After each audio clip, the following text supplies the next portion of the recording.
अतिवृष्टीने घरात पाणी शिरलेल्या नुकसानग्रस्तांना मिळेना मदत, पंचनामे होऊनही नुकसानग्रस्तांकडे जाणून बुजून दुर्लक्ष।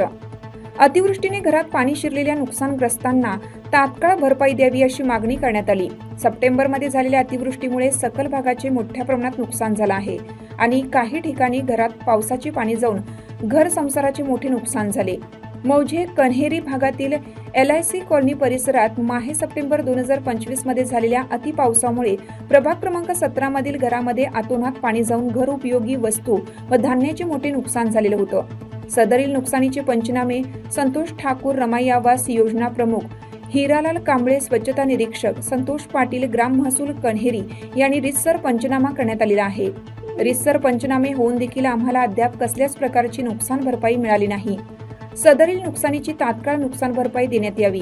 तात्काळ नुकसान भरपाई नाही दिल्यास दिनांक 10/12/2025 रोजी तहसील कार्यालयासमोर धरणे आंदोलन करण्यात येईल व त्यानंतर दिनांक 11/12/2025 पासून बेमुदत आमरण उपोषण करण्याचा इशारा नागरिकांनी दिला आहे।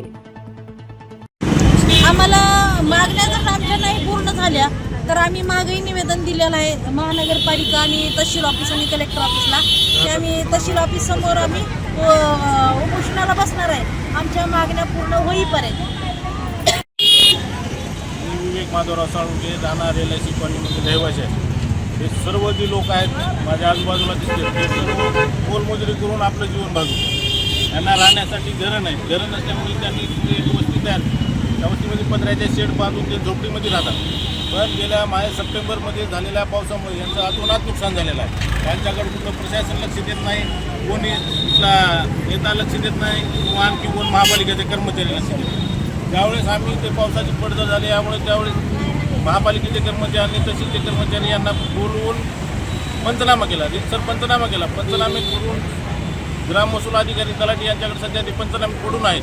पण मागील 2 ते 3 महिन्यापासून ते तलाठी यांनी तहसीलला पंचनामे दाखल केलेले नाहीत किंवा तहसीलदार पंचनामे घेत नाहीत असं तलाठ्याचं उत्तर आहे। तर ह्या सर्व गोरगरीब जनतेच्या सेवेसाठी म्हणून आम्ही आज इथं तहसीलमध्ये निवेदन दिलेलं आहे। मागे 15 दिवसापूर्वी पण निवेदन दिलेलं होतं, पण आता जर आमच्या मागण्या मान्य नाही झाल्या तर येत्या 10/12 पासून आम्ही उपोषणाला तहसीलच्या समोर उपोषणाला बसणार आहेत। यांनी प्रशासनाने दखल घ्यावी आणि आमच्या मागण्या तात्काळ मान्य कराव्यात। मागण्या मान्य नाही झाल्या तर आमचं उपोषण आम्ही तिथे बसणार आहे।